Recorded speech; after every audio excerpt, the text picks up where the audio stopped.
ትክክል ያ ወልደሽ የወለደልሽን ያስወለደሽን እሱን እንኳን ብታገቢ ከኒካ በፊት ስለሆነ ያስወለደሽ ልጁ ያባቱ አይደለም።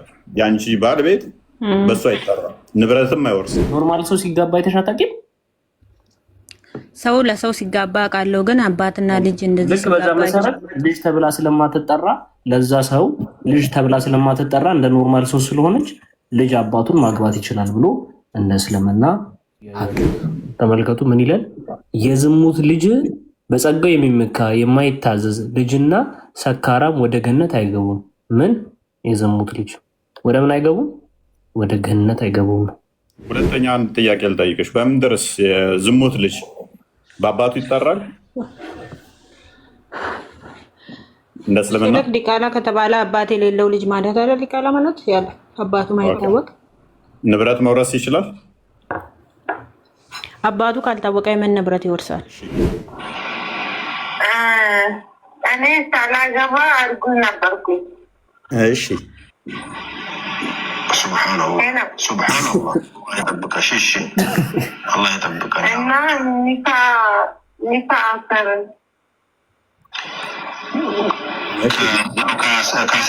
ካስረገዘሽ ወንድ ጋር ማለት ነው። አዎ። እሺ ጀነት እንደማይገባ ተናግሯል። እና ምን ማድረግ አለብን? ምን ታረግ? ከሌላ ወንድ ወልደሽው እንደመጣሽው ልጅ ቁጠሪና የእንጀራ ልጅ ሆኖ ያድጋል።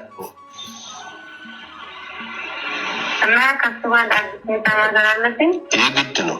ከዛሬ ጀምራችሁ አብራችሁ መተኛት የለባቸውም፣ ግንኙነት ማድረግ የለባቸውም።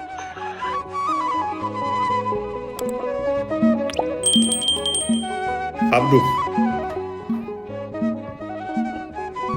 አቤት። ኦኬ፣ እንኳን ደህና መጣ። እንኳን ደህና ቆየ። አንድ ጥያቄ ልጠይቅ። ጠይቂያለሽ።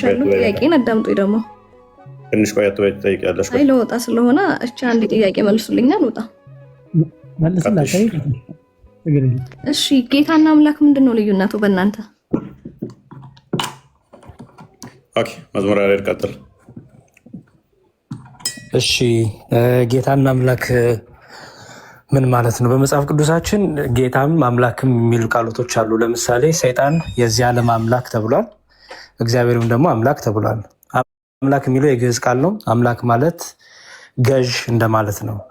ፈጣሪ ገዢ እንደማለት ነው። ለእግዚአብሔር ሲነገር የእግዚአብሔርን የባህሪውን አምላክነት ያሳያል። ለሰይጣን ደግሞ ሲነገር የዚህ ዓለም አምላክ የተባለው ሰይጣን ይሄን ዓለም የሚቆጣጠራት ይሄን ዓለም ወደ ክፋት የሚወስዳት ለማለት የዚህ ዓለም አምላክ የሚለው ለሰይጣን ይነገራል ማለት ነው። ምክንያቱም አምላክ የሚለው ቃል በራሱ ለምሳሌ ጣዖት የሚያመልክ ሰው አምላክ ማን ነው ነው የምታዩሹ?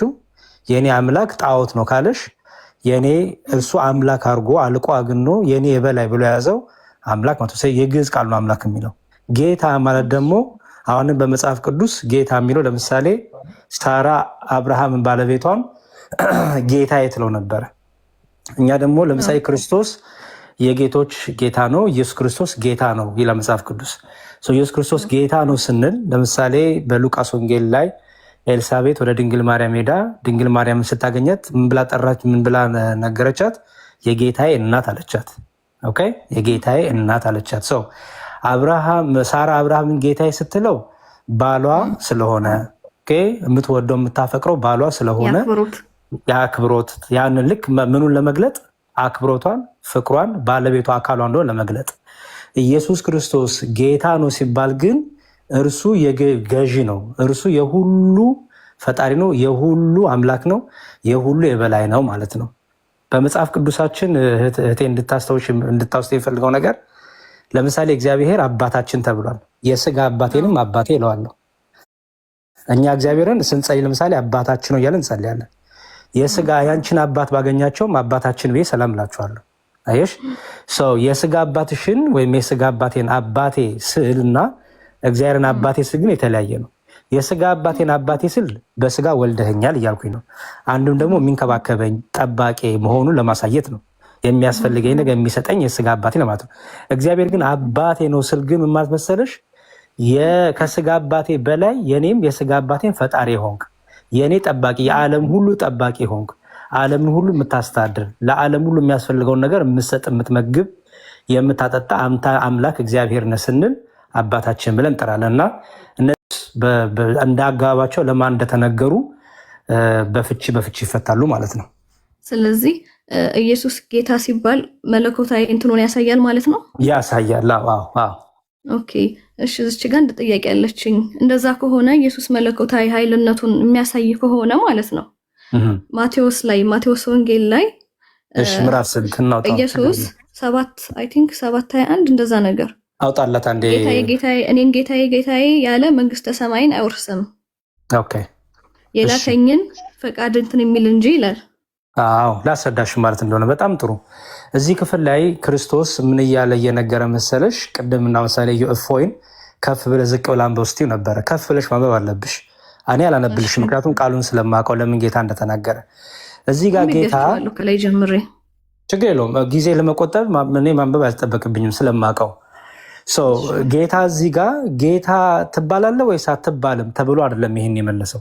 አስተዊ ጥያቄው ጌታ ትባላለህ ወይስ አትባልም፣ ጌታ አንበል ወይስ አንበል የሚል ጥያቄ ኖሮ አይደለም። ይህን የተናገረው ምንድን ነው? ሰዎች ከላይ ስታነቢው ምን ያደረጉ ነበረ መሰለሽ? እኛ እኮ የክርስቶስ ነን፣ እኛ እኮ የሙሴ ነን፣ እኛ እኮ የአብርሃም ነን እያሉ ግን በአብርሃምና በሙሴ ትእዛዝ አይሄዱም። ለምሳሌ አንቺ እኔ እኮ ሙስሊም ነኝ ብለሽ ብትጠጪ ብታጨሺ ሰው ብትገሊ ወይም ክፉን እንዲያው እስልምናው የማያዘው ነገር ብታረጊ ማለት ነው። አንቺ እኮ ሙስሊም መሆንሽ ብቻ አያድንሽም፣ ይልቁንም ሙስሊም መሆንሽን በተግባር መግለጥ አለብኝ። ዝም ብለሽ አላህ አላህ ስላሽ አድኝም። ምክንያቱም እየሰረክሽ እየገደልሽ እያጠፋሽ ዝሙት እየሰረክሽ እንዴት ነው አላህ አላህ ብቻ ስላልሽ የምድኝው በሚለው ኮንሰፕት ጌታ ምን አለ? ጌታ ሆይ የሚለኝ አይደለም አለ። አትበሉኝ ማለቱ አይደለም። ለምሳሌ እኔ ጌታ ሆይ እኔ እኮ ክርስቶስ ነኝ እያልኩኝ ሰውን እያሳደርኩ ምገል ቢሆን ብሰርቅ፣ በዋሽ፣ ብዘሙት፣ ብዳራ፣ ብሰክር፣ ክፉ ነገር ባረግ፣ ዘረኛ ብሆን፣ ሰዎችን ብጠላ እኔ ጌታ ስላልኩ አልድንም ማለት ነው። ምክንያቱም አስመሳይ ነኝ፣ ውሸታም ነኝ፣ ድራማ እየሰራው ነው፣ እያስመሰልኩኝ ነው። እኔ እኮ ክርስቶስ ነኝ እያልኩኝ ግን በጀርባ ግን ለሰዎች ክፉ ማስብ በክርስቶስ ትእዛዝ ማልኖር ማለት ነው። ስለዚህ ክርስቶስ ምን አለ? አይሹ ጌታ ሆይ የሚለኝ ሁሉ አይድንም። ምን ማለት ነው? ጌታ ብቻ ስላላችሁ አይደለም መስፈርቱ፣ ይልቁንም ጌታ ያለ ሰው በጌታ ትእዛዝና ሕግ መኖር አለበት። ስለዚህ ምን አለ? ይኸው በሰማያት ያለውን የአባቴን ፍቃድ የሚያደርግ እንጂ አለ። አይሹ አሁን የአባቴን ፍቃድ የምትላለች እዚህ ጋር እና ማድረግ የምትላለች። የእግዚአብሔር አብ ፈቃዱ ምንድን ነው? በልጁ ምህረትን ማድረግ፣ በልጁ መታረቅ ነው። ምክንያቱም ልጁ ምን ብሎ ነግሮናል? በእኔ የምመኑ በአባቴ የምመኑ የዘላለም ሕይወት ሰጣችኋለሁ ብሎናል። የዘላለም ሕይወት ደግሞ እንድናገኝ ደግሞ ክርስቶስ ምን ብሎናል? ጠላቶቻችሁን ውደዱ፣ ለሚያሳዷችሁ ጸልዩ፣ ለሚገሏችሁ ይቅር በሉ፣ ልብሳችሁን ቢወስዱባችሁ ሌላም ጨምሯችሁ ስጣቸው፣ ምክንያቱም በመልካም ነገር ስለምትስቡ። ቂመኛ አትሁኑ፣ በቀለኛ አትሁኑ፣ በፍቅር ተመላለሱ፣ የሚጠሏችሁን ደግሞ ውደዷቸው ብሎ እንደዚህ ትእዛዝ አስተምሮናል። ስለዚህ የክርስቶስ መሆናችን የሚታወቀው እነዚህን ትእዛዞች በመጠበቅ ስለሆነ ትእዛዙን ስንጠብቅ ነው እንጂ ምንድነው ትእዛዙን ሳንጠብቅ ዝም ብለን ጌታ ሆይ ብንል ይሄ ድራማ ነው፣ አስመሳይነት ነው፣ ውሸታምነት ነው። ስለዚህ አዎ በጌታ ቃልና በጌታ ትእዛዝ ካልኖርን ድረስ ዝም ብሎ ጌታ ሆይ ስለተባለ የምንሸውዱ አምላክ የለንም ማለት ነው። እስቲ ቀጥልና በባስ እሺ በሰማያት ያለውን የአባቴን ፍቃድ የሚያደርግ እንጂ ጌታ የሚለኝ ሁሉ መንግስት በዚያ ቀን ብዙዎች አይሹ። አሁን በደንብ አስተዊ። ጌታ ሆይ በስምህ ትንቢት አልተናገርንምን?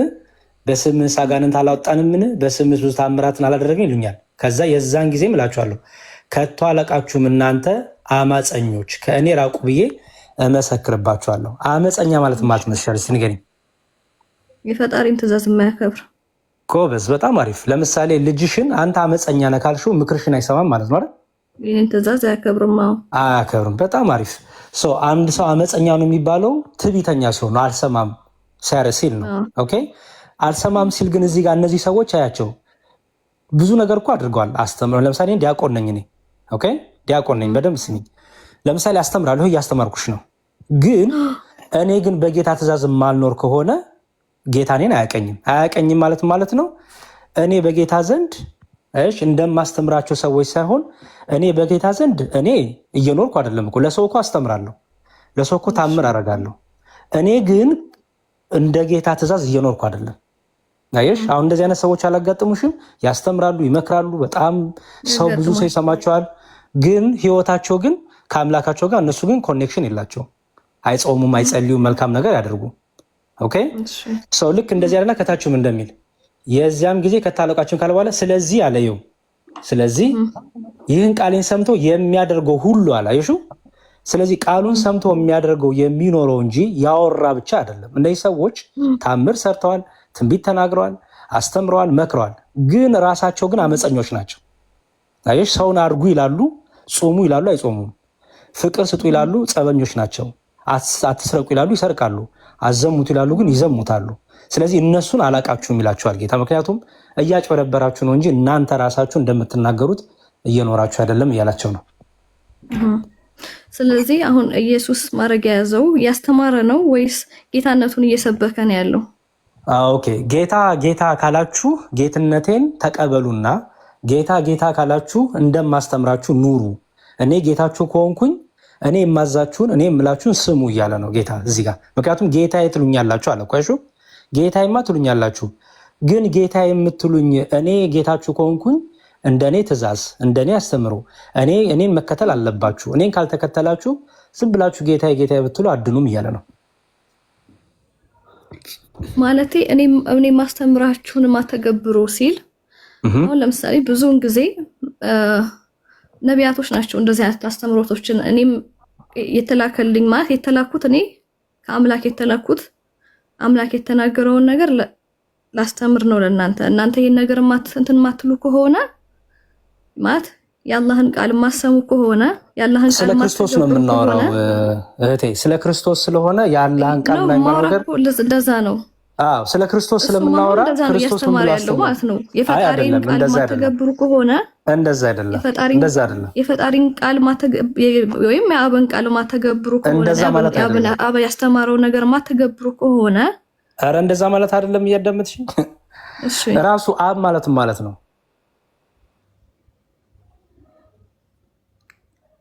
አላውቅም። አብና አላህ አንድ ናቸው ብለሽ ታምኛለሽ? በእኛ አስተምሮ እንደዛ የሚባል የለም። አላህ አይፈጠርም። አንዴ እፎይ ቀጥሉ። እሺ አንዴ ቆይ እመለሳለሁ። ይቅርታ በጣም አላህ አይፈጠርም። አላህ አይፈጠርም። በቃ ቀጥሉ። አንዴ ያሬድዬ እንትን አይወለድም። አብ የሚባል ነገር የለም። ያ ቆይ አሁን እያስተማረ እኮ ነው ያለው አይደል? እኔን ጌታዬ ጌታዬ ያለ መንግስተ ሰማይን አይወርስም ያለ እያስተማረ ነው አይደል? በዚህ አጋጣሚ ስሚ እነሱ ሐሰተኛ ነቢያት ናቸው። ከላይ ጀምሮ እያነበብልሽ እኮ ነው። ሐሰተኛ ነቢያት ናቸው። ከስራቸው ታውቃቸዋላችሁ።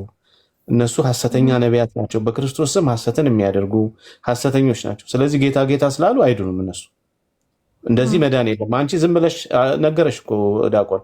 ኃጢአት እየሰራሽ መጥፎ ነገር እየሰራሽ አላህ አላህ ብትይ አትድኝም። ይሄን ብቻ ነው ቀጥታ የተናገረው ክርስቶስ። ስለዚህ ለመዳን ከፈለጋችሁ የክርስቶስን ቆይ ስሚያ፣ አንድ ሰው የክርስቶስን ጌታነት ተቀብሎ በክርስቶስ መንገድ መሄድ መቻል አለበት። እኛ የተጠራ ነው ክርስቶስን ልንመስል ነው፣ በጽድቅ ልንመላለስ ነው። በጽድቅ እየተመላለስን ነው ጌታ የሚያድነን እንጂ በኃጢአት እንድንመላለስ ጌታ አልመጣልንም፣ ለኛ አልሞተልንም። ስለዚህ ክርስቶስን ስንቀበል ኃጢአትን ቆርጠን ጥለን ጽድቅን እንለብሳለን ማለት ነው። ስለዚህ እምነታችን ከስራችን ጋር አንድ መሆን መቻል አለበት።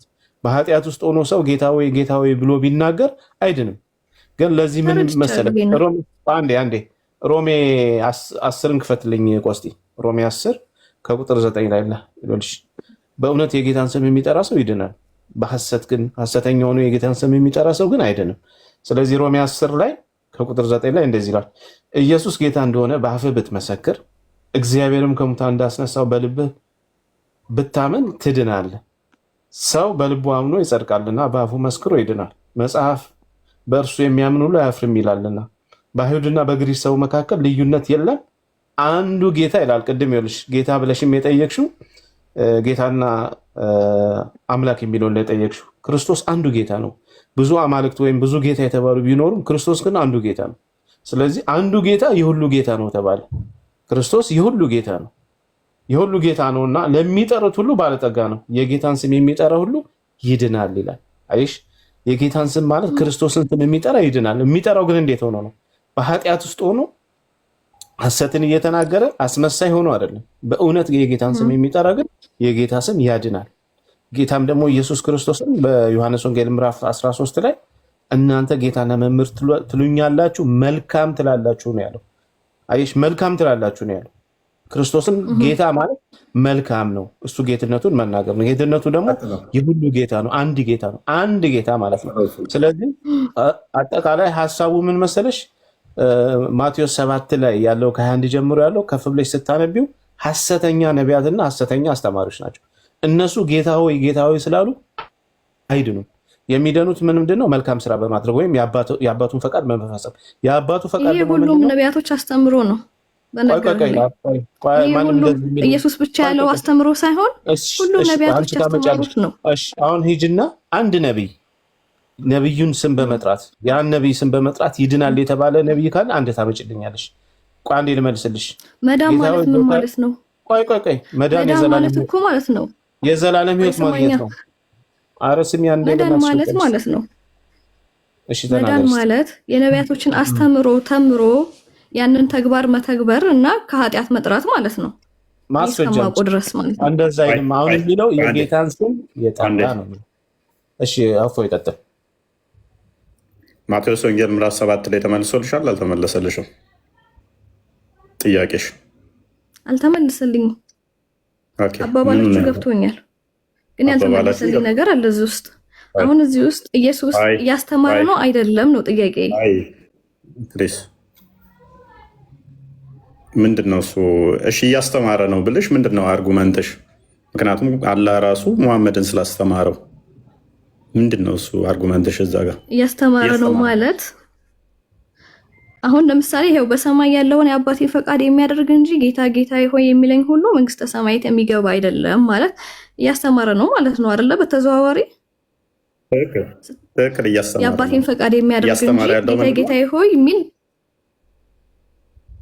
መንግስተ ሰማያት አይገባም። እውነት ነው። እኔ ጌታ ጌታ ሆይ የአባቱን ፈቃድ ሳታደርግ መንግስተ ሰማይን አይወርስም። የአባቴን ፈቃዶች ማለት አብ ተግብሮ ያለውን ነገር የሚተገብር እንጂ ጌታ ጌታ ያለ ብቻ መንግስተ ሰማይ አይወርስም። እንደናንተ አባባል ማለት ነው። እንደ መጽሐፉ እናውራ። እሺ ኢየሱስ በሌላ እንትን ላይ እኔ የተላኩት ይላል። ክርስቶስ ወርድሻለሁ። ሁለት ጆሮ ነው ያለሽ፣ አንድ አፍ ነው ያለሽ። በስርዓት መዝሙር ያሬድ አስረድቶሻል፣ ቢኒ አስረድቶሻል። እዛም እየሄድሽ ስለሆነ አሁን ማይክሽን ቀስ በይና አንሹ።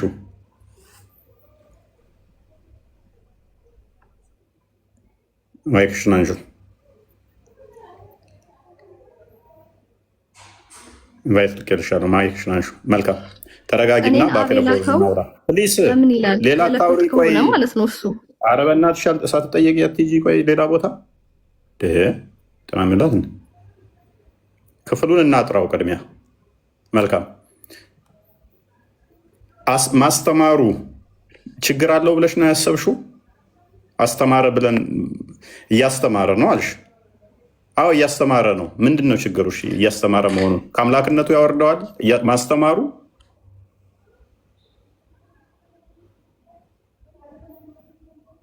መልሽልኝ። ምክንያቱም መሐመድን ቁርአን አላህ ራሱ በብዕር አስተምሮታል። ማስተማር አስተማረ ከተባለ ሁለት ነው። እሺ ሁለተኛ አርጉመንት እንቀጥል። አያወርደውም። ስለዚህ እያስተማረ ነው ምናምን እያልሽ ልጠይቅ የሞከርሽው ዝም ብሎ ነገር ነው ማለት ነው። ወደ ሁለተኛው እንለፍ። እሺ የአባቱን ፍቃድ የሚያደርግ ነው አይደል መንግስተ ሰማያት የሚገባው? እመጣልሃለሁ። መልካም የአባቱን ፍቃድ የሚያደርግ ነው አይደል መንግስተ ሰማያት የሚገባው?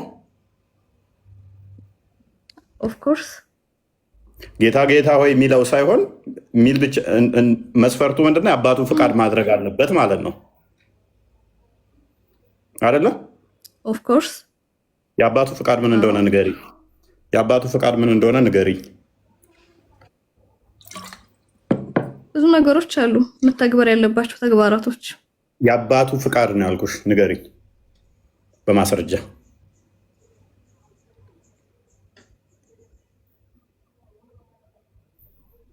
የአባቴን ፍቃድ ማለት እናንተ አብ የምትሉትን የተገንትኖች ማለት ተግብሩ ያላቸው ተግባራቶች አሉ፣ ትእዛዛቶች ማለት ነው። እነዛን ትእዛዛቶች የሚፈጽም እንጂ ጌታ ጌታ ሆይ መዝሙር የሚባለው እንደዛ መሰለኝ እንግዲህ የተረዳሁት ከሱ ከተናገረው ማለት ነው። እፎይ በቃ ጥቅስ የእግዚአብሔርን የአብን ፈቃድ እናሳያትና ጊዜ በጣም የሌሎችንም እየወሰደች ስለሆነ እፎይ ከኛ የሚጠበቀው እናሳያትና እሺ ሳሊም ሆን ብለሽ ትዊስት እያደረግሽ ነው። የአባቱ ፍቃድ ምንድነው ስትባይ ሌላ ቦታ አይደለም። አንብቤው እሺ፣ አሁን የተከፈተልሽን ዮሐንስ ወንጌል ምዕራፍ 6 ትእዛዛት ማለት ነው አይደል እንዴ? ፍቃድ ማለት አንብቢ፣ ያልተጠየቅሽውን አታውሪ። አንብቢ የአባቱ ፍቃድ ምን እንደሆነ መጽሐፍ ስለሚነግርሽ ማለት ነው። ቀጥይ። ምን ይላል? ልጅንም አይቶ በእርሱ የሚያምን ሁሉ የዘላለም ሕይወትን እንዲያገኝ የአባቴ ፍቃድ ይህ ነው። ኦኬ፣ የአባቴ ፍቃድ የሚያደርግ ነው መንግስተ ሰማያት የሚገባው አለ አይደለ? እሺ፣ የአባቴ ፍቃድ ደግሞ ምንድን ነው አለ? ከመጀመሪያው ቆርጠህ አታንብብ። ከመጀመሪያው ጀምረህ አንብብ። ለምን ቆርጠህ አንብብ? የሆነ መጽሐፍ ቅዱስ መሆኑ ቁርአን 40 አንቀጽ ላንብብ? በጣም ቀልደኛ ነሽ። ለምንድን ነው ቆርጣችሁ የምታነቡት ነው ጥያቄ። በጣም ቀልደኛ ነሽ ሴትዮ። በደንብ አስተውሉ። የአባቱን ፍቃድ ነው የሚያደርገው። ፕሊስ ሚዩት አድርጊ፣ በቃሽ። የአባቱን ፍቃድ ነው የሚያደርግ መንግስተ ሰማያት ይገባል ከተባለ የአባቱ ፍቃድ ምንድን ነው? አብ እኔ ላከኝ ለምን ይላል? አብ እኔ ላከኝ ለምን ይላል? ለምን ላከኝ ይላል? ይሄን መልስ። ሌላ ጥያቄ ሌላ ነው። ከስር ሆነሽ ተማሪ። በቃ ልጅንም አይቶ በእርሱ የሚያምን ሁሉ የዘላለም ሕይወትን እንዲያገኝ የአባቴ ፍቃድ ይህ ነው፣ እኔም በመጨረሻ ቀን አስነሳዋለሁ። ነቢያቶች አስተምረዋል ስትል የነበረው ምንድን ነው? ማስተማር ምንድን ነው? ከአምላክነቱ መስፈርት ያወርዳል። ቅድም አርጉመንቷ ምንድን ነው? እያስተማረ ነው የሚል ነው። እሺ አስተማረ፣ ምንድን ነው ፖይንቱ? አላህም አስተምሯል። አይ አያወርደውም ማለች። ከዛስ አይ የአባቱን ፍቃድ ነው ያደረገ ነው መንግስት ሰማያት የሚገባው። ስለዚህ የአባቱ ፍቃድ ደግሞ ምንድን ነው? በልጁ ማመን ነው። የአባቱ ፍቃድ በልጁ ማመንና ልጁም ከመቃብር ያስነሳል። ክርስቶስ ከመቃብር ያስነሳኛል ብለሽ ማመን የዘላለም ሕይወት ነው። ከሞት ወደ ሕይወት ያመጣኛል ብለሽ ካላመንሽ ጌታዊ ብትይ አድኝም። ኤኒዌይስ ቀጣይ ቢንት መሐመድ አብዱ አንተ ነህ? እሺ ቀጥል። እሺ ኦኬ፣ ወደ ቶፒኩ እንመለስና ቁርአን ያለ ቃል ነው ብለህ ነው የምታምነው? ቁርአን ያለ ቃል ነው ብዬ ነው የማምነው። ድምፅን ትንሽ ከፈር። ይሰማል። ያለ ቃል ነው። ኦኬ፣ ፍጡር ነው? ፍጡር አለ? እፎይ እንዴት ፍጡር አይደለም? ቃል ነው። ቃል ፍጡር ይሆናል እንዴ? ኦኬ፣ ፊደላቶቹ እዛ ቅድሙ አላቃ እዛ ቁጥር ምናምን 90 ቁጥር ላይ ያረካትን ጥቅሷ ላይ አስቀምጠውና አሁን ፊደል ምንም እንዳንሄድ ምን ይጠቅማል እሱ? እዛ ጋር አይደል የሚያወካክረን። አሁን ያንተ ብቻ ሳይሆን ቁርአኑ ጋር ካመጣህ ብዬ ነው። ቁርአኑ ላይ ያለው ልመልስልህ ብዬ ነው። ገብቷል? አሁን ፊደል ምንድን ነው መልስልኝ? እሱ እኮ ጥያቄ እኮ አይደለም። ፍጡር አይደለም ካልከኝ እኮ እሱን አላመጣም። ምንም አይጠቅምም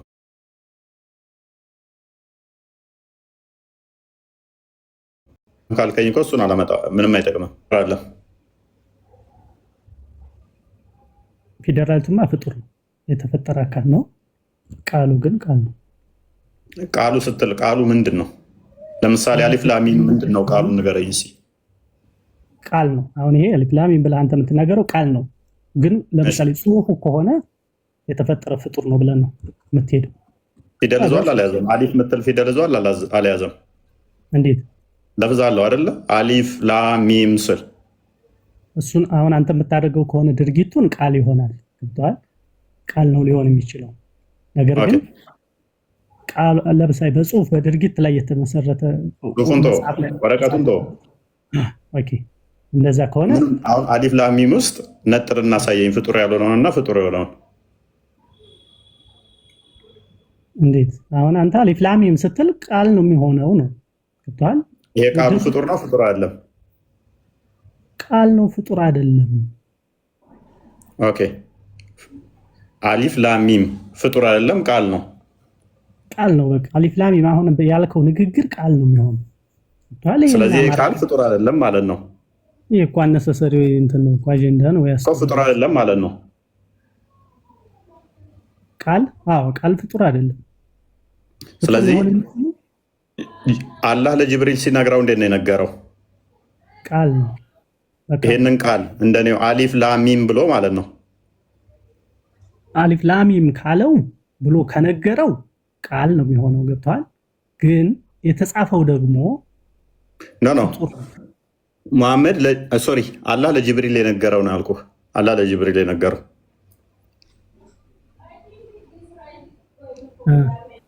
እንዴት ነው የነገረው? እሱን እንጃ እንግዲህ አንተ ካመጣኸው ነው እንጂ እኔ በቃል ላይ ንገረው በጽሁፍ ይስጣው የማውቀው ነገር የለኝም። አሁን አንተ የጠየቀኝ ቃል ነው ወይ ንግግር ቁርአን ካልከኝ ብዬ ነው። ከቁርአን ካመጣን ጅብሪል የተጻፈ ነው እንዴ ወደ መሐመድ ዞለት የመጣው? በቃል ኦኬ። ጅብሪል እስከ አላህ የተቀበለው እሱን ያለው ዓለም ያው አሁን እኮ ዋናው ነገር ቃል የሚሆነው ምንድነው የሚለውን ነው እንጂ እሱን ያለው ዓለም እኔ እንትን ነው በቃል ይስጣው በጽሁፍ የሚለውን ላቃልችም። ግን አሁን ቁርአን ወደ ኦኬ መልካም እሺ። ይሄ ፍጡር አይደለም አይደለ? ይሄ ፍጡር አይደለም። ጅብሪል አሁን ለነብዩ የተናገረው ከሆነ ቃል ነው። ገብቶሃል? ያ ቃሉ ፍጡር ነው ፍጡር አይደለም እንዴ? ፍጡር አይደለም እንዴት ብሎ ቃሉ ፍጡር ይሆናል? ቃል ነው። በቃል ነው የተነገረው ቃል ነው። ለምሳሌ አሊፍ ላም ሚም ስል ይሄ የሰማኸው ፍጡር ነው ፍጡር አይደለም? ፍጡር አይደለም የሰማኸው? አዎ ቃል ነው የሰማሁት ቃል ነው የሚሆነው እንጂ ፍጡር አይደለም። እኔን ቃል እኮ ነው የሰማኸው እኮ ያንተን ቃል ከሰማህ ያንተም ቃል ይሁን ቃል ነው። እና የሰዎች ቃል ፍጡር አይደለም እያልከኝ ነው? የሰዎች ቃል ፍጡር አይደለም። ቃል ከሆነ ፍጡር አይደለም። ማንኛውም የማንኛውም ሰው ቃል ፍጡር አይደለም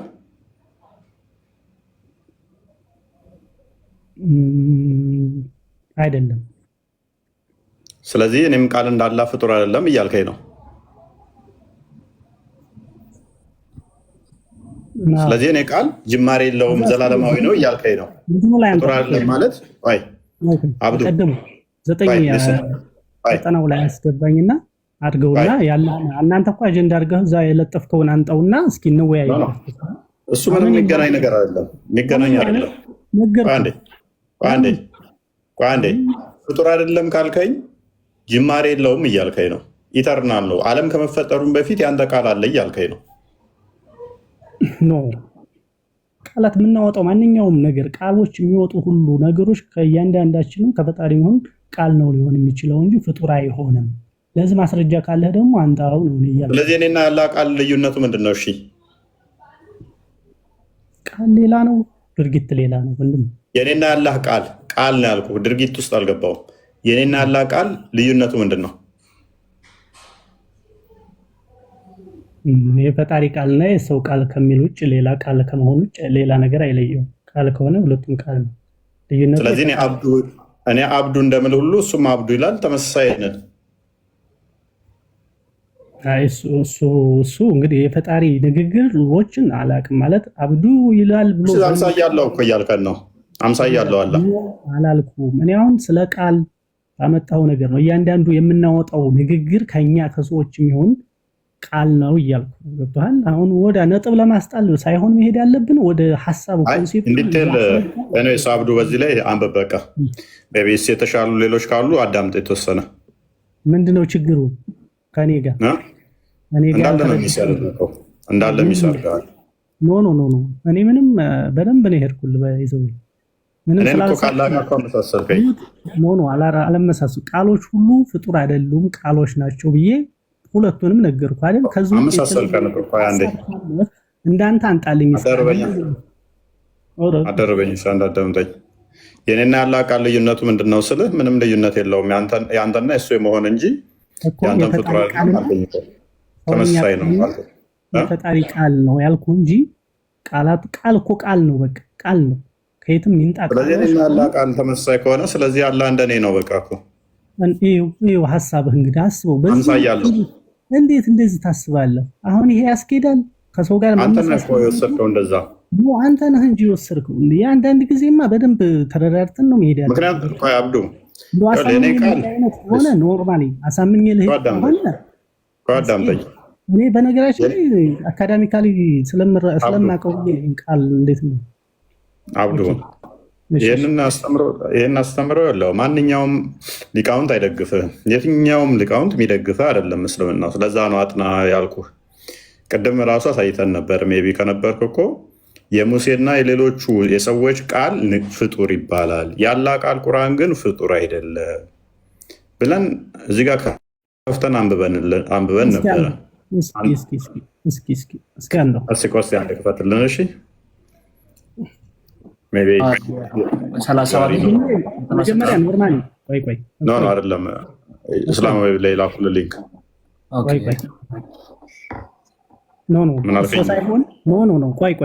እሱ ሳይሆን ከቁርአኑ ና አይደለም ከቁርአኑ ና እኔ ቁርአኑ መጀመሪያ ናለኝ ቁርአኑ ጋር ና ይኸው ችግራችሁ ይሄዱ እፎይ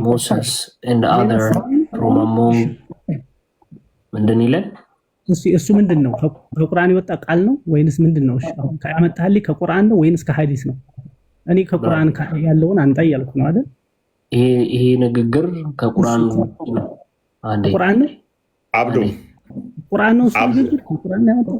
እሺ ምንድን ነው የፈለከው? የፈለኩትማ እየነገርኩ ነው። አፍወይ ቅድም 90 ቁጥር ላይ ያመጣኸውን አንተው ያለህን ቃል ቁርአንን ከዛ በኋላ እሱን ሪቫይዝ መድገሙ ያለብህን እሱን ቀጥለህ ነው ያላ ቃል ቁርአን የሚል እኮ እዛ ላይ የለማ።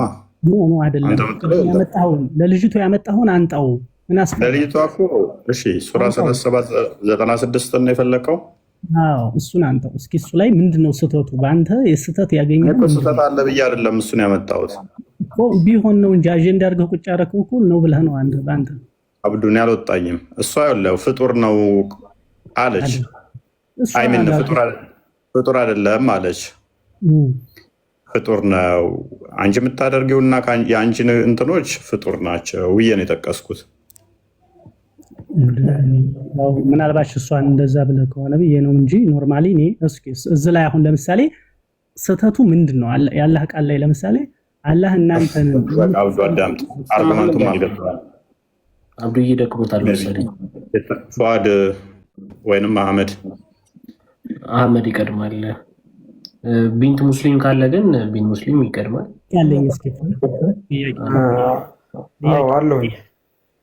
እሺ ቢና መሐመድ ቀጥል። ቆይ አንዴ አብዱ፣ እኔ እንኳን ጥያቄ ነበረኝ። ጥያቄ ከተቀበላችሁ እሺ። ቆይ አንዴ አህመድስ አህመድ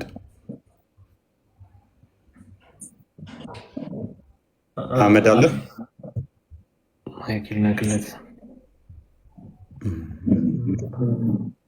አህመድ ፉአድ ከነ ቶፒኩን አያውቁትም። ይሄ ቶፒክ በጣም መጥፎ አደገኛ ቶፒክ የሚባል ነው። ባይዘ ምንም አደገኛባቸው ነገር የለም። ቆይ አይደለም ምንድነው? እስኪ አሁን እኛ ጋር ስህተቱ ምንድነው? ከዚህ ቃል አሊፍ የተፈጠረች ነች ወይስ ያልተፈጠረች ነች? ፊደሏ አሊፍ የምትለዋ ፊደል የተፈጠረች ነች ወይስ ያልተፈጠረች? በጽሁፍ ከሆነ የተቀመጠው ፍጡር ነው። አይ ፊደሏ የተፈጠረች ነች ወይስ ያልተፈጠረች? አሊፍ ብቻዋን ማለት በምን አይነት ነው አሁን እያልከኝ ያለው? በቃል ነው ወይንስ በምን ማለት? በቃል ከሆነ አሁን በምትናገረው ነው። ስትናገረው አሊፍ ነው ባትጽፈውም፣ ስትናገረው አሊፍ የሚለው ፊደል የተፈጠረ ነው ወይስ ያልተፈጠረ ነው? አሁን አሊፍ ብያለሁ። ስትናገረው ከሆነ ቃል ነው እያልኩ ነው አይደል? የተፈጠረ ነው ወይስ ያልተፈጠረ ነው ነው የሚለው አሊፍ የሚለው ፊደል። ያ አሊፍ የሚለው ፊደል ስትናገረው ከሆነ ቃል ነው የሚፈጠር አይደለም። የተፈጠረ ነው ወይስ ያልተፈጠረ ነው ፊደሉ? ብሮ ቀላል እኮ ጥያቄ ነው ማለት በጽሁፍ ላይ ወይስ በቃል ስትናገር ግልጽ አድርገው። እሺ በቃል ስናገረውም እኮ ያው እኮ እሱን ነው የምጽፈው እኮ ፍጡር አይደለም። እስኪ ምንድነው አሁን አንተ ፍጡር አይደለም? እሺ ስለዚህ አረብኛ ቋንቋ ነው አይደል? አሊፍ ማለት አረብኛ ቋንቋ ነው አይደል? እሺ ቋንቋው ራሱ ያልተፈጠረ ነው እያልከን ነው። በታሪክ ደግሞ አረብኛ ቋንቋ ደግሞ ከመጣ ቅርብ ጊዜ ነው። ቃል ነው። እዚህ ቁርአን ውስጥ ቁርአንን በአረብኛ ቋንቋ አወረድ ነው ይላል አይደል? ቁርአን ራሱ። እሺ ይሄ ንግግሮች ሁሉ ፍጡር ናቸው ብለህ ነው አሁን አንተ የምታስበው? በቃላት የሚነገሩ በአንተ አረብኛ ቋንቋው ራሱ ያልተፈጠረ ነው አይደለ? ቋንቋው እንዴት በቃ በጣም ከባድ ቶፒክ ነው። ሲላምብል መሰለኝ ከባድ የለውም። አማርኛ ልተርጉምልህና እፎይ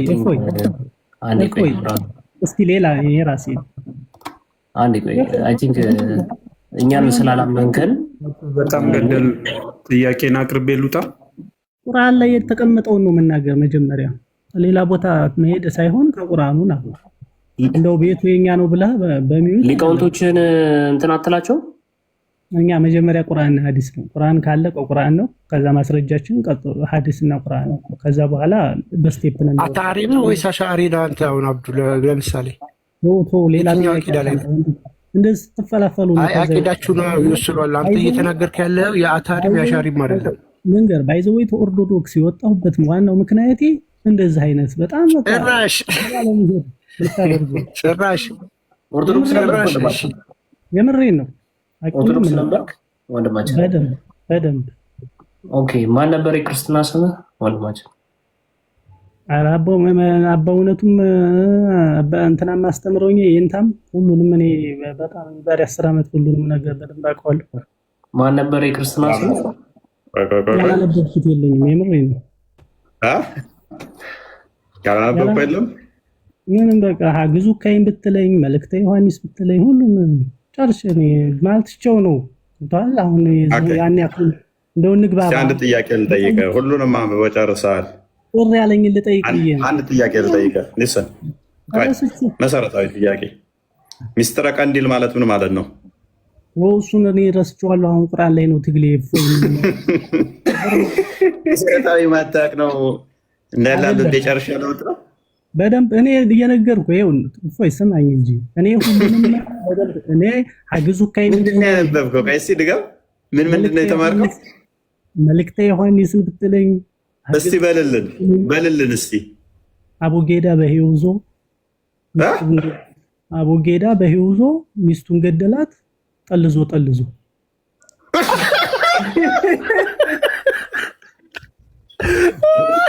ይሄ ለመሐመድና ለአይሻ ሳይሆን አይቀርም።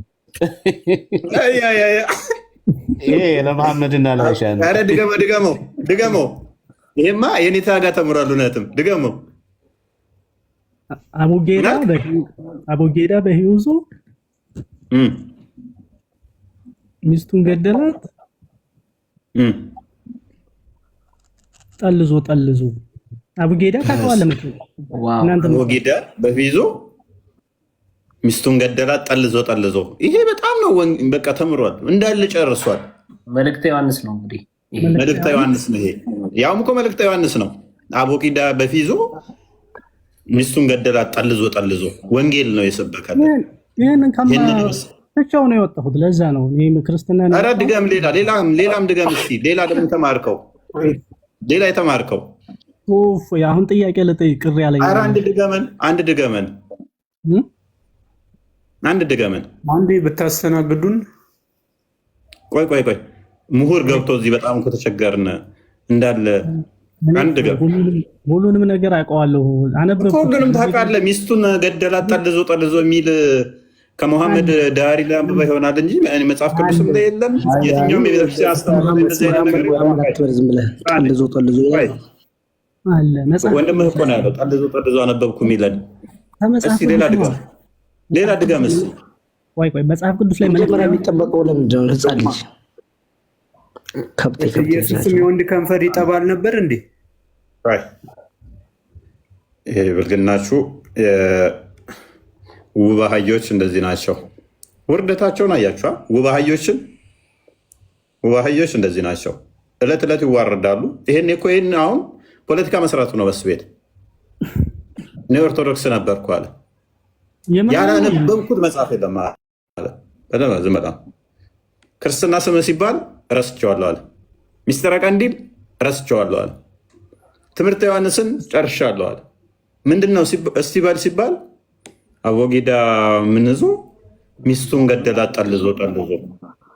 እንደዚህ አይነት ውባህዮች ያብዛልን። ምንዝናናባችሁ ስለሆናችሁ ውባህዮች አንቀየማችሁም፣ መዝናኛችሁ ስለሆናችሁ ማለት ነው።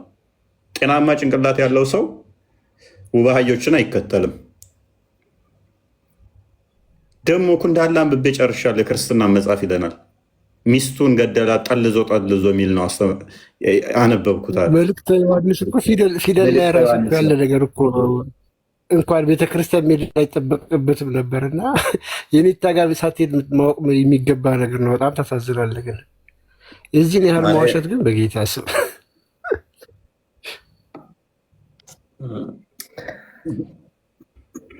አእምሯችሁን ለማታሰሩት ግን ለማታሰሩት ለምንድን ነው በዚህ መጠን መዋሸት ለምን አስፈለገ? ኡስታዞቻችሁ እድሜ ልክ እንደዋሹ እንዳዋረድ ናቸው።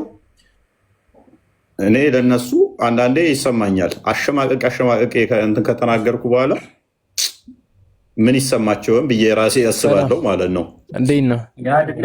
ውጤቱ እኮ ሪፖርት የሚደረግበት እኮ ውጤት እኮ ይሄ እኮ ነው። በየቀኑ ሰው ነው መዋረድ። ኧረ ሲቆይ ተራ ጠብቅ።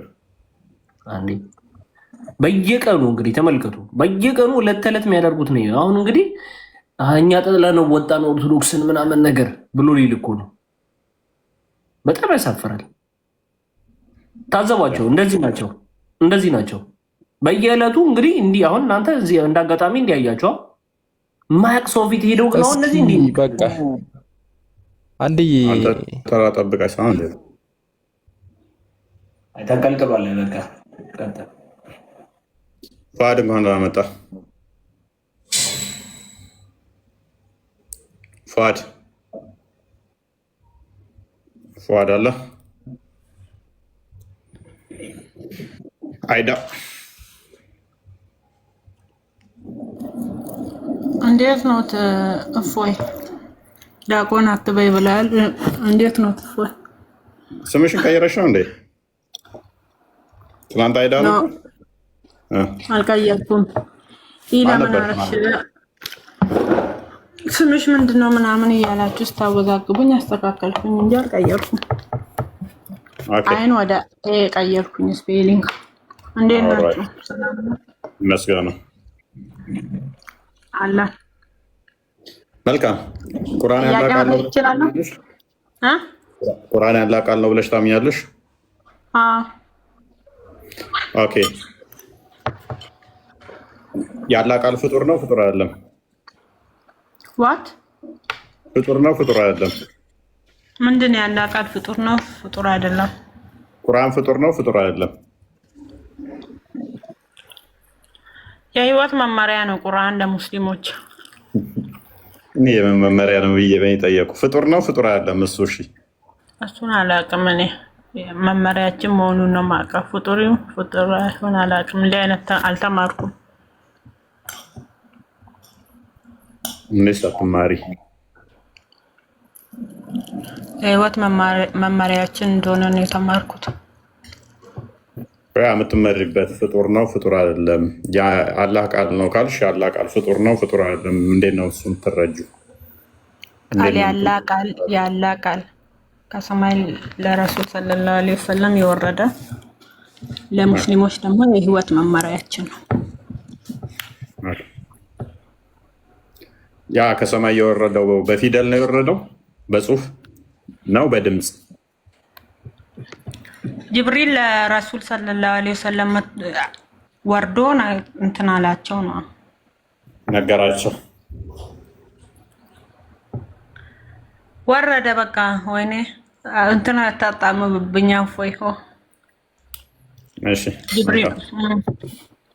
ይሄ ፍጡር አይደለም ተብሎ የሚታመነው ያላህ ቃል ይሄ ብቻ ነው ወይንም ሌላ አላህ ቃላት አለው ማለት? ይሄ ቁርአን ብቻ ነው ያላህ ቃል ወይንስ ሌላም ቃል አለው? አላህ ከነኚህ የተለየ ያልተናገራቸው ቃላቶች አሉት ወይንስ የለው? ማለት ድሮ በሰሃቦች ጊዜ መላኢካዎች ወርደው ለአላህ ይልካቸዋል መላእክተኞችን እንጂ ቁርአን ደግሞ ለኛ ለሙስሊሞች የህይወት መመሪያ ነው የወረደንን ሌላ ቃል አላውቅም እኔ። ቁርአን የህይወት መመሪያችን። እሺ እንዴት ላስረዳሽ? እንዴት ልንገርሽ መሰለሽ? እኔ ራሴን ኮሽን ነው እኔ ልጠይቅ የመጣሁት ራሴን ጥያቄ ነው።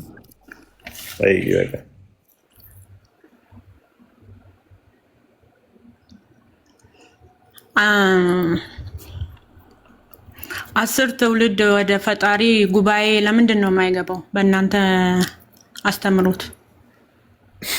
የምን አስር ትውልድ ወደ ፈጣሪ ጉባኤ ማይገቡ? ቆማጣ፣ ለምጥ ያለባቸው፣ ዲቃላ ምናምን ብዙ እንትን ለምንድን ነው? በጣም ኩዌሽን ሆኖብኝ ነው። ፈጣሪ ቤት ካልገቡ፣ ወደ ፈጣሪ ጉባኤ ካልገቡ የት ይሄዱኝ ሰዎች? ለምንድን ነው የማይገቡት? የፈጣሪ ስራው ነው። ለምንድን ነው ብዬ ገርሞኝ ነው።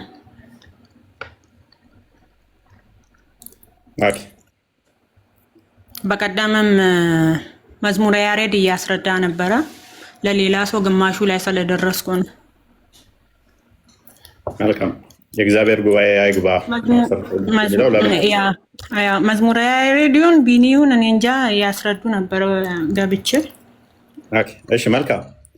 ከእግዚአብሔር ጉባኤ አይግባ የሚለው በጣም ይከብዳል፣ ያስጨንቃል። ያ እኚህ ሰዎች ተፈጣሪያቸው የት ይሄዳሉ? እሺ መልካም። ገነት አይግባ ቢልስ የትኛው ይከፋል? የፈጣሪ ጉባኤ አይግባ የሚለው ይከብዳል። ገነት አይገባም ከሚለው የእግዚአብሔር ጉባኤ አይግባ የሚለው በኃጢአቱ ነው። ገነት አይግባ የሚለው በኃጢአቱ ሊሆን ይችላል። በኃጢአቱ ሸክም ክብደት ሊሆን ይችላል። ገነት አይግባ የሚባለው ዲቃላ ስለሆነ ገነት አይገባም ቢባል ሰምቼ አላውቅም። ለምን በቤተሰቦቹ ጥፋት ለምን ይሄ ልጅ ይጎዳል እኮ? የትኛው ነው? ለምሳሌ ዲቃላ ከሆነ ንብረት አይወርስም፣ በአባትንም አይጠራም፣ ገነትም አይገባም ቢል ነው የሚከፋው ወይንስ ጉባኤ አይግባ ቢል? ሁለቱም የከፋ ነው ለእኔ። ሞር የከፋው የትኛው ነው? ገነት አይግባ የሚለው ይከብዳል። እናመሰግናለን። እሱም እስልምና ነው። እንዴት? ኦኬ። መዝሙር ያሬድ ጀምረው ከነበረ እቀጥልልሻለሁ። መዝሙር ያሬድ በፊት ጀምሮ ከነበረ እኔ ያልደረስኩበትም ያስረዳ ነበር ነው እንጂ እኔ ግማሹን ነው የሰማሁት። ጽፌ እጠይቀዋለሁ ብዬ ነበረ። ሰዓቱም ሄደና የዛን ቀን ወረድኩኝ።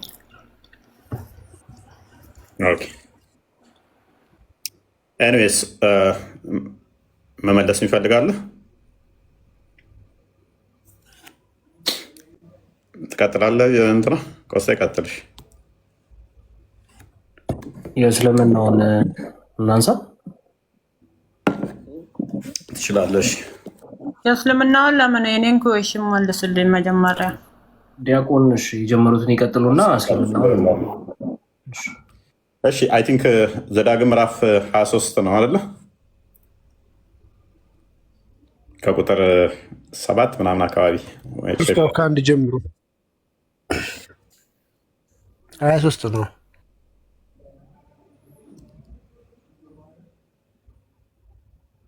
ራሱ ስጠይቅ የነበረችው ኦርቶዶክስ የሆነች ልጅ ናት። እንዴት እንደዚህ ተባለ ብላ መጽሐፍ ቅዱስ ላይ እንዲህ ያለ እንደ ምናምን ብላ የጠየቀች ነበረው።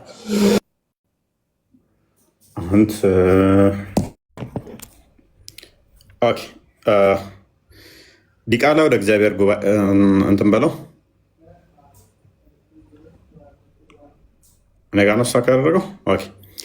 ዲቃላ ወደ እግዚአብሔር ጉባኤ አይግባ፣ እስከ 10 ትውልድ ድረስ ወደ እግዚአብሔር ጉባኤ አይግባ። ከግብፅ በወጣችሁ ጊዜ እንጀራ ምናምን ይዘው አልተቀበሏችሁም ምናምን እያለ ይቀጥላል።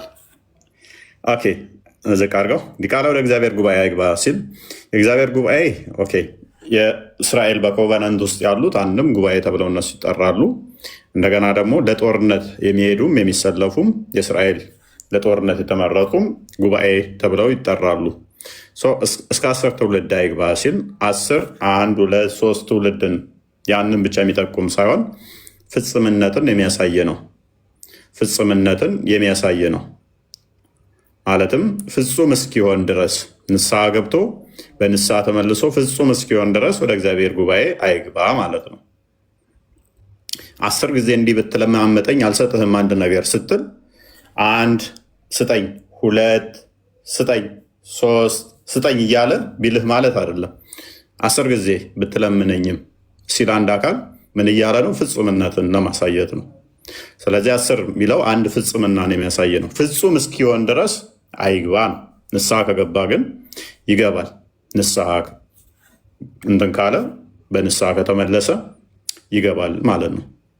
ስለዚህ እነኚህ አንድም በእስራኤል የጦርነት እንትን ውስጥ ለምሳሌ አንድ ኢትዮጵያዊ ኬንያዊን ዜጋ ለጦርነት ያሰልፋል። ኢትዮጵያዊ ወታደሮቻቸው ኬንያውያንን አያስገቡም። ለምን አያስገቡም? ከሴኩሪቲ ታርጋ እንዴ ዲቃላ የሚለው የሚያሳየው ምንድን ነው?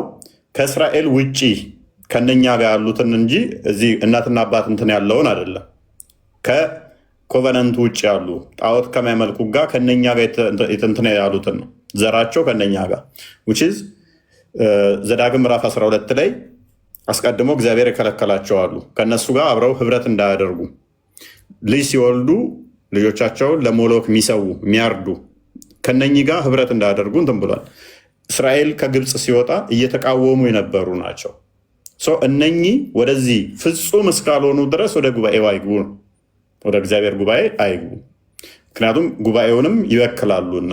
ፍጹም ከሆኑ ግን እንዳይገቡ የሚከለክላቸው የለም። ስለዚህ ዲቃላ የሚለው የዘር መቀየጥን የሚያሳይ ነው። እዛው ላይ ክፍሉ ላይ ከእስራኤል ስትወጡ እየተቃወሟችሁ ይላል። አማሌቃውያንን ነኝን የሚያካትት ነው። እየተቃወሙ ምን እስራኤሎች በግብፅ ወንድ ወንድ ሲወለድ ይገደል ነበረ። እነኚህ ደግሞ ወደ ከነአን እንዳይገቡ ምን ያደርጉ ነበረ? መንገድ ይዘጉ ነበር፣ ይከለክሉ ነበረ። ወንድም ሴትም ልጅ የሚያርዱ የሚገሉ ነበሩ። በእሳት የሚያሳልፉ ናቸው። እንደ እስልምናው ግን ዲቃላን አትታዘዝ ልበ ደንዳናንም ይላል። አንድም መታዘዝም አይቻልም። ዲቃላ ደግሞ ገነት አይገባም የሚል አለ። ሜይ ቢ ቆስጠንጢኖስ አሁን ከብተ ማሳየት ትችላለህ። እሱ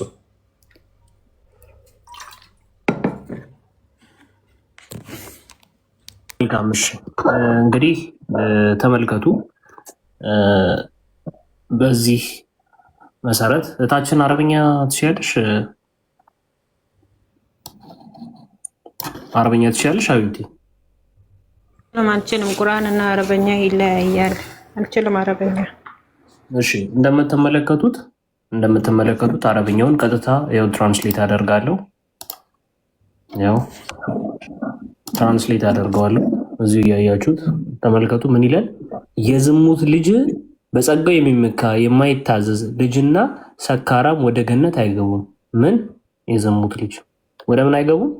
ወደ ገነት አይገቡም ነው። ይኸው ምን መረጃ ውስጥ ምንድን ነው? በድጋፍ ማስረጃ ጥሩ ሀዲስ፣ ሶሒህ የሆነ ሀዲስ የዝሙት ልጅ ዲቃላ ወዴት አይገባም? ወደ ገነት አይገባም። እንደምን? እንደ እስልምና ወደ ገነት አይገባም።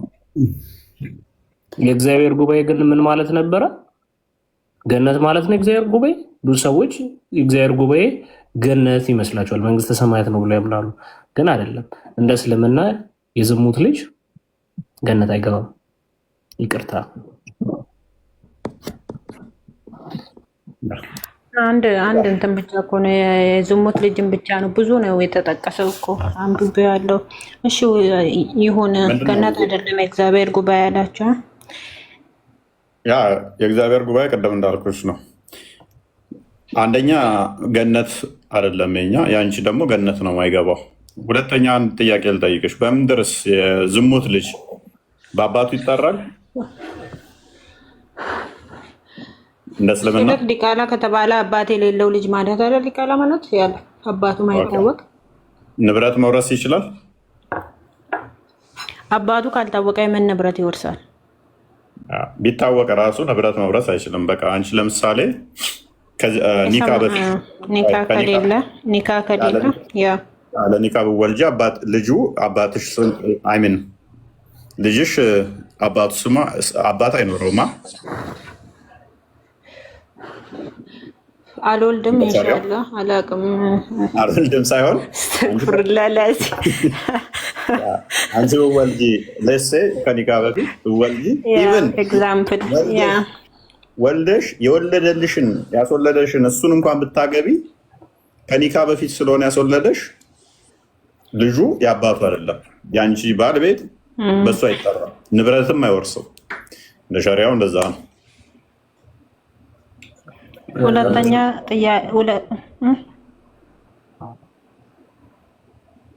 አጅነቢ ትሆንበታለች ልጁ። ኧረ በእናትህ አስተክፍሩላህ፣ አላህን ፍራ፣ ፈጣሪን ፍራ። ነገር አታውራ። የሚባል ልጁን አባት ልጁን ያገባል እንዴ? ምን ሆነክ ነው? አባት ልጁን አያገባም። ምን ሆነክ ነው? በኒካ ካልተወለደ እኮ የዚና ልጅ እኮ አባትና ልጅ አይባሉም እኮ አጅነቢ እኮ ነች። ይሄ እኮ አፍሪካ ቲቪ ደውለሽ ጠይቂ ከፈለሽ ፈትዋ ይነግሩሻል። በእውነት አላህን ፍራ ነው ሰምቼ እነ ሼህ መሐመድ ዘይን ይነግሩሻል። ማን ጋ ነው ቪዲዮ አለ እኮ አለ አለ አለ እኔ ጋርም አለ። ሰሙት ነው። ሰላም አለይኩም። ሰላም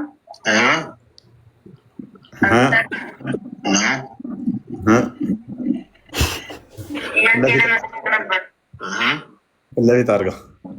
እሺ እኔ ሳላገባ እርጉዝ ነበርኩኝ። እሺ ሱብሃንአላህ ሱብሃንአላህ ይጠብቀሽ። እሺ አላህ ይጠብቀሽ። እና ኒካ አሰርን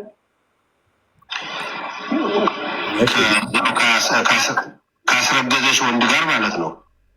አዎ። እሺ ከዛ አሁን እሷ ወለድኩኝና ኒካችሁ አይሆንም አሉ። አዎ ኒካችሁ ያረገዘች ሴት ማህፀኗን ሳታጠራ ወደ ኒካህ መሄድ አትችልም። የሐራም ግንኙነትና የሐላል አንድ ላይ አይሆንም። እሺ እና ከአዲስ ኒካ ማሰራታ የግድ ነው።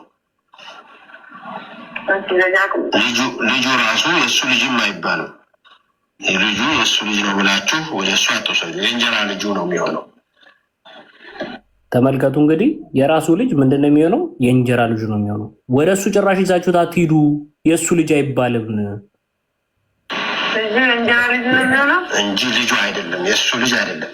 የዲቃላ ልጅ አባት የለውም። ይሄ ልጅ አሁን ባሳየናቸው መሰረት ገነት አይገባም። በጣም እናዝናለን። በአሁኑ ባሳየናችሁ ዲቃላ ነው ብሎ ሲነግራት ይሄ ልጅ ራሱ የት እንደማይገባ ተናግሯል። ሐዲሱ ጀነት እንደማይገባ ተናግሯል።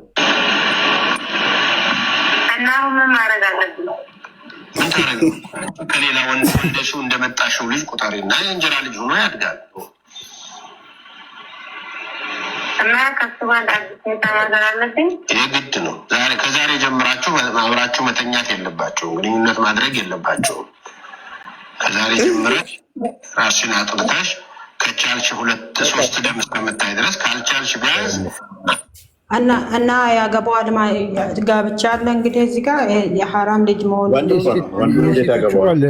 ሚስቷም አለ ሰጥሻለሁ አገባ ኢሜል የለም። ወንዱ እኮ ነው ስልክ እንደዚህ ልጄ ሴት ብትሆን ታገባለች የሚል አለ እንዴ? ያገባታን የሚል የለም እኮ። ሴቷ ጠይቃ ማለት ነው አባቴን መሸፈን አለብኝ ወይ ብላ አዋጅ ነብይ ነሽ ያሉበት አለ። ቆይ አሁን ለቆስጣ ልክለትና ያሳይሻል እሱ ነው።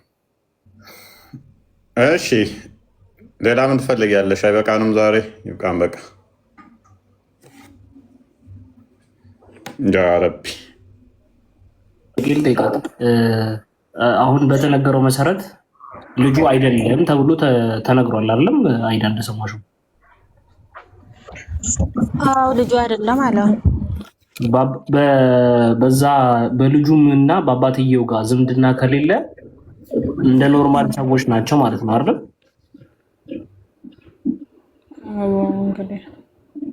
ናቸው አይደል? ኖርማል ሰው ማለት ነው። ግን ያው ካወቀ አንድ ሰው ደግሞ አባቱ መሆኑን ካወቀ ደግሞ አይ በቃ አባት አይደለም እንደ ኖርማል ሰው አስቢው ተብሏል። ስለዚህ ኖርማል ሰው ደግሞ እንደ እስልምና መጋባት ይችላል አይደል? እኔ እንጃ አላጋጠመኝም። እሺ ሁለት ያላጋጠመኝም ታዲያ እኔ የሌለ ነገር ፈላስፌ አላወራም። እንግዲህ ኖርማል ሰው ሲጋባ አይተሻታቂም? ሰው ለሰው ሲጋባ ቃለው ግን አባትና ልጅ እንደዚህ ሲጋባ በዛ መሰረት ልጅ ተብላ ስለማትጠራ ለዛ ሰው ልጅ ተብላ ስለማትጠራ እንደ ኖርማል ሰው ስለሆነች ልጅ አባቱን ማግባት ይችላል ብሎ እንደ እስልምና ሀቅ ነው። አልደመደምም። እውነት ነው ብዬ አልደመደምም። እሺ ሁለተኛ ጥያቄ ደግሞ ንስሐ ምንድን ነው? ተውበት ነው አወኩኝ። ግን አሁን አንዳንድ ሰው ግዴታ እኔ ንስሐ ለመግባት አንድ አባት ጋር ሄጄ የኔን ኃጢአት መናገር ለምን አስፈለገ?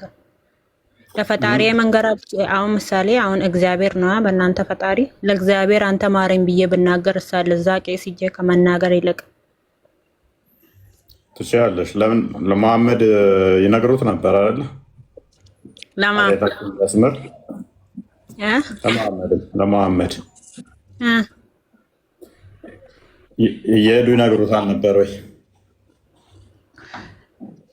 ቄስና መሐመድን አታገናኝ። አንተ ደግሞ ሁሉ ጥያቄ ስትጠየቅ መሐመድ ብለህ እሳቸው ላይ የምትደገፈው ሁሉ ነገር ላይ ቄሶቹ ስልጣን አላቸው፣ መሐመድ ስልጣን የለውም። እነሱ ከእግዚአብሔር ዘንዳ የተላኩ ነብዮች ናቸው ቄሶች። ነብይንና አንድ ቄስን አታገናኝ። ነብይ አይደለም መሐመድ፣ ነብይ ናቸው ካላህ ዘንድ ተመስክሮላቸው በየቀኑ በየሰላታችን ስማቸው የምናነሳው የምናወሳቸው የእሱን ስም መሐመድን ስም ሰላት ባወረድሽ ቁጥር አላህ ይባርክሻል አይደለ? የእሱን ስትይ ላዝም ግዴታ እንጠራለን የእሳቸውን ሰለላሁ ዐለይሂ ወሰለም እሱ ላይ እንትን ስትይ ከዛ አንቺ 10 ሽልማት ምናምን ታገኛለሽ። ለምንድን ነው መሐመድ የምትጠሪው? ቀጥታ አላህን አትጠሪም እንዴ? የእሳቸው ኡመት ስለሆነን እኛ ሙስሊሞች የእሳቸው ስለዚህ አላህን ትተሽ መሐመድን መጥራት አለብሽ። ለምን አላህ ብዬ ነው እኮ መሐመድን መጠራው እኮ። በቃ መሐመድን ትተሽ ለምን አላህ መጥራሪ? ስልክ ስለምን ፈጣሪ ይቅር በለኝ ብዬ ስለምን እና ስማጸን አላህን ነው የምማጸነው። ሰላት ላይ ደግሞ ግዴታ ደግሞ ለሳቸው ደግሞ እንትን ይባላል። ምን ይባላል? መግለጽ ይጠበቅብኛል እንዴ? ተከማላ ላ ኢላሃ ኢላላህ አሽሀዱ አነ ሙሐመድ ረሱልላህ። ሰውም አሻዳ ሲይዝ እንደዛ ነው። አላህና በመጨረሻው ቀን ማመንም እንደዛ ይባላል። ባወረድሽ ቁጥር አላህ ደግሞ እየተደሰተ አንቺን ይሸልምሻል። ስለዚህ እኛ ደግሞ ኤግዛክትሊ እኛ ደግሞ ስልጣን የሰጣቸውን እንድናከብር ደግሞም እነሱ ጋይድ እንዲያደርጉ ስልጣን ሰጥቷቸዋል።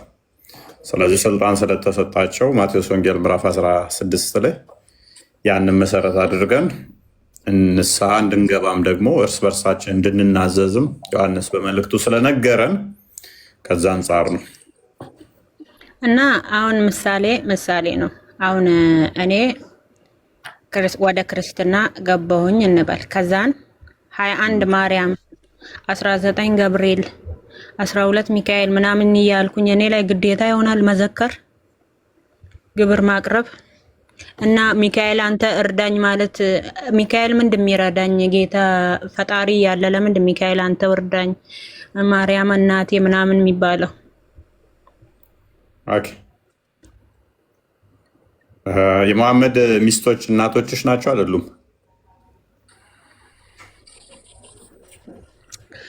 ያ ረቢ እፎይ፣ ለምንድን ነው ለሁሉም ጥያቄ ኤግዛምፕል አድርገህ የእሳቸውን ስም በቃ እሳቸውን ፍታና ሌላ ጥያቄ የራስክን መልስ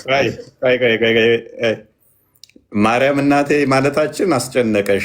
አይሻን እነ ከዲጃን እነ ሳፊያን ግን እናቴ ስትይ አይከፋሽም? የመሐመድ ሚስቶች አንዘክርም። ልስን አንዴ የመሐመድ ሚስቶችን እናቴ ብለሽ ስትይ ብዙም አልከፋሽም። እኛ የጌታችንን እናት በስጋ ክርስቶስን የወለደችው እናታችን ማለታችን የሚያስከፋ ነገር አይደለም። በመጀመሪያ ደረጃ እንኳን እሷንና እንኳን የጌታን በስጋ የወለደችውን ተይና አይዳ ሌሎች ጻድቃንም ሴቶች ለምሳሌ የአብርሃም ሚስት ሳራን እናታችን እንላለን። ሌሎችንም እናታችን ብለን እንጠራለን። ከክብር አንጻር እናታችን ማለት እኮ አያጣላንም እኮ መዘከሩን ነው ያልኩት ያለሁት። ያ መዘከር ግዴታ እንደዚህ የሚል ነገር የለም። ግዴታ እንዲመዘከር አለብኝ ወይ እንደዚህ እያልኩኝ ዝክር ግዴታ አለብኝ ወይ ይወጅብብኛል ወይ ነው አይደለ? ለምንድን እናም ሰዎች ለምንድን ገብርኤል አንተ ወርዳኝ፣ ሚካኤል አንተው በሴፍ ምናምን የሚባለው? ያ እነሱ የኛ ጠባቂ ብዙ አውቃለሁ። ስለኔ በጣም ብዙ ክርስቲያን ጓደኞች ስላሉኝ አውቃለሁ። ቀኑንም እየጠቀስኩ ነው የነገርኩህ ያለሁት። እሺ ሚካኤል ለመርዳኝ፣ ገብርኤል ለመርዳኝ ይላሉ። የኛ ጠባቂ ረዳቶቻችን ናቸው። እግዚአብሔር ለኛ ይሾመልን ዘበኛችን እንደማለት ነው። በቀላሉ ቤተመንግስት አብይ አለ፣ በዙሪያሽ ግን ፖሊሶች አሉ አይደለ? ያ አይገናኝም። ከፈጣሪ ስራ ጋርና ፍጡሩን ታገናኝ። መልካም እሺ። እነሱ እኛን የሚራዱ የሚያገለግሉ ናቸው። አይ ቲንክ የሁድ ወይንም በድር ጦርነት ላይ ሙሐመድን ጦር ሜዳ ላይ መተው አረዱትም መላእክቶች። ወይኔ እናቴ አወረታቸዋል። ለእኛም ሰው እንድንገል የሚረዱን ሳይሆኑ አጋንንትን እንድናሸንፍ አጋንንትን የሚዋጉልን። ማነው ሰውን እንድንገል የሚል ያለው? እንግዲህ የእንትን ጦርነት ላይ እኮ መተው ረድተውት እሱ እንትን ብሎ ነበረ። ከዛ በኋላ ረድተውት ነው ያሸነፈው። መላእክቶች ተሰልፈው እነሱም እኮ በሰይጣኖች ተመርተው ነው። ስለዚህ እኛ ደግሞ መላእክቶች ይረዱናል ስንል አጋንንትን እንድናሸንፍ የአጋንንትን አሰራር ያፈርሱልናል። በሴት ያ ማለት በራስ ከእግዚአብሔር የተለየ ፍቃድ ኖሯቸው ሳይሆን እግዚአብሔር አዟቸው የእሱን ትእዛዝ ይጠብቃሉ። እሺ አሁን እኔ ዘፍጥረትን በዚህ ሰሞን እያነበብኩ ነበረ አንድ ብዬ። ከዛን ፈጣሪ ምድርን ፈጠረ፣ ከዛን ወዲህ ደክሞት በሰባተኛው ቀን አረፈ ሲል ምን ማለት ነው? ፈጣሪ ደክመዋል እንዴ ብዬ ጥያቄ ውስጥ ገባሁኝ። ራሴ ያነበብኩ ናት። ለምን ዘፍጥረትን ከአንድ ጀምሬ እና ደክሞት የሚለው የቱ ጋር ነው? ከምዕራፍ ከአንድ ብሎ ምድርን ሲፈጥራት ምድርን አንቺ ራስሽ እኮ የፈጠርሽው ነው ያስመሰልሽው አወራርሽ። ምድርን ሲፈጥራት ደከመው እና አረፈ ስትይ ያ አላነበብሽም። አይዳ ዋሽተሻል። አንደኛ ደግሞ ወላሂ ላዚም አንብቤያለሁ። ቆይ ጠበቀኝውና ላውጣ ከፈለክ። እሺ አይ ወንደር ደግሞት የሚል ቃል ካመጣሽልኝ ሸልምሻለሁ። አይዳ አንበሳ አረፈ። እኔ እኮ ኤግዛም ጥያቄን እኮ ነው ያልኩህ ያለው። ደክሞት ነው ያረፈው። ለምን አረፈ አለ ነው እኮ ማለት። ኦኬ ቆይ ነው ይሄ አይደለም። እሺ ቆይ እግዚአብሔርም ቃልና ቆስጤን ፎሎ አድርጓቸው። ሰዛ እግዚአብሔርም ምን ይላል? ያው አንቺ ጀግና ነሽ። ኦኬ እግዚአብሔርም የመፍጠር ስራውን ፈጽሞ ያረፈው በዚህ ቀን ስለሆነ ሰባተኛውን ቀን ባረከውም ቀደሰው። ሰማይና የምድር አፈጣጠር እንዲህ ነበረ።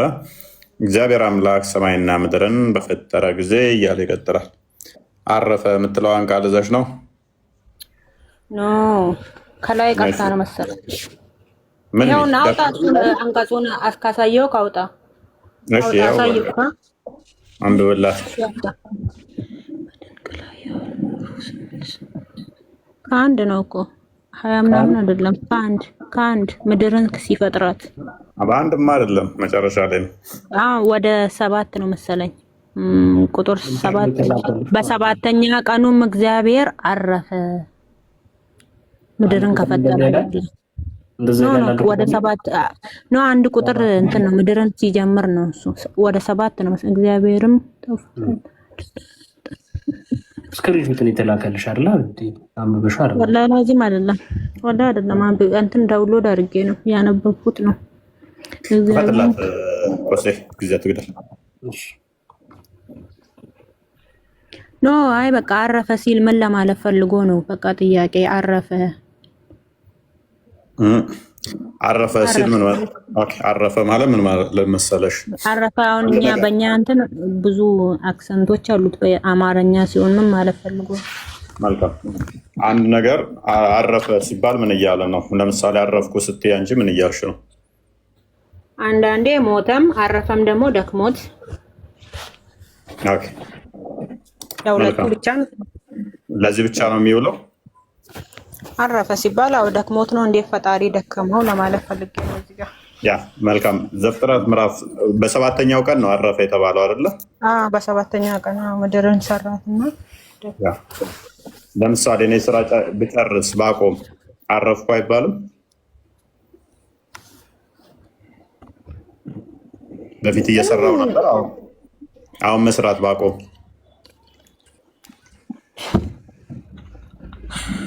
ይባላል። ያ ስለዚህ እግዚአብሔር አረፈ። አንተ አደባብሰክ ነው ሁሉንም ጥያቄ ማለት ፈልገው ሁሉ ነገር ደባብሰክ ኖ ምንም አላደባበስ። አዳምጪ ምሳሌ በደንብ ስለሚገባሽ ትስቂያለሽ ቶሎ ብለሽ ምን እንደማመጣብሽ ያንተ እንትን ነው ያንተ መልስ ስለሚያስቀኝ ነው። አዳምጪ እሺ። ስለዚህ እግዚአብሔር በሰባተኛው ቀን አረፈ ሲባል ጨረሰ፣ አዲስ መፍጠር አቆመ ማለት ነው። ሙቼዝ ከዛ በኋላ ይሰራል። መፍጠር አላቆመም። ሁለተኛ ምዕራፍ ላይ ገብቻለሁ። አዳም እና እንትንን ሊሰራ ይሄዳል። አዳምጪ አዳምና ሔዋንማ ዘፍጥረት ምዕራፍ 1 ቁጥር 27 እና 8 ላይ ያለቁ። ያ ማብራሪያ ምዕራፍ 2 ምዕራፍ 1 ማብራሪያ ነው። ማብራሪያ ነው። መስራት አቆመ ስትለኝ ነው እየፈጠረ ነው ሰው የሰው ልጅ ነው ይላል አይደል? አዳምጪ አዲስ ፍጥረት መፍጠር ፍጥረት በቃ ተጠናቀቀ በሰባተኛው እንጂ እግዚአብሔር መስራትማ መቼም አያቆምም። እግዚአብሔር ያልሰራበት፣ ያልጠበቀበት፣ ያልመገበበት፣ ያልተንከባከበበት ማይክሮ ሰከንድ እንኳን የለም። ስለዚህ አዲስ ፍጥረት አረፈ ሲባል አዲስ ፍጥረት ከዛ በኋላ አልፈጠረም። ለሰባት ቀናት በእነኛ ቀናት ውስጥ ተፈጠረ ማለት ነው። ልክ ቁርአንሽ ላይ ሱረቱ ጣ ቁጥር 4 እና 5 ክፈትላት። አላህ አራማን አላራሽ ስተዋ የሚለው ፍጥረትን ከፈጠረ ነው። ሱራ 7 እና ደክሞትም ማንቀላፋ ማይተኛ ማንቀላፋ እንደሚደክመውም ላሳይሽ እችላለሁ። አላህ እንደደከመው ላሳይሽ እችላለሁ። አንቺ ጋር 7:54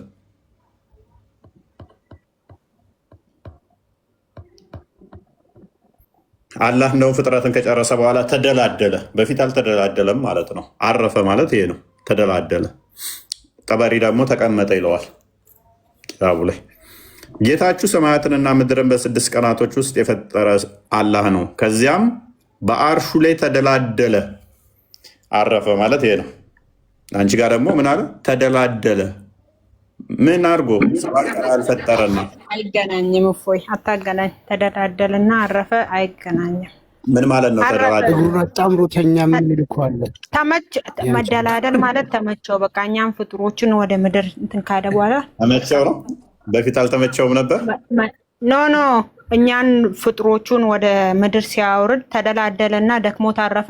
ማይገናኝ እንትን ነው። አይዳ ደክሞት ሚል ኬት ነው ያመጣሽው? ኬት ነው ያመጣሽው ደክሞት ሚል?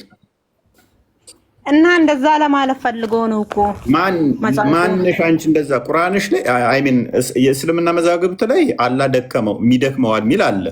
እናንተ ስለደክሞ አይደክም የሚለውን አላህ አይበላም አይጠጣም አንቀላፋም አይደክም። አይዳ ይበቃሻል።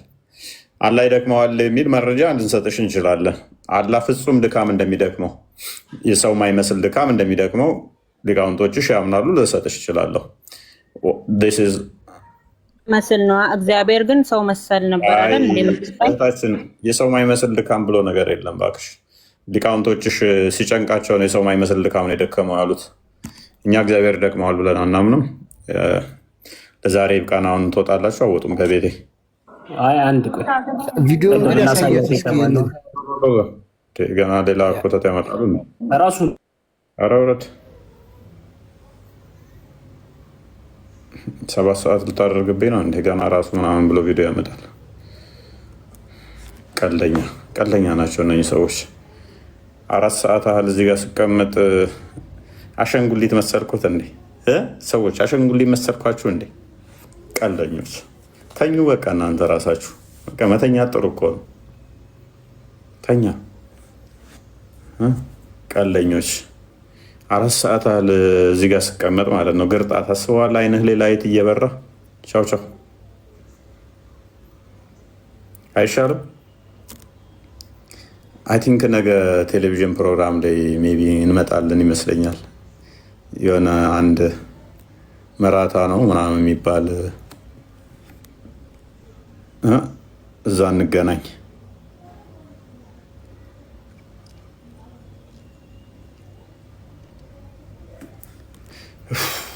ቻው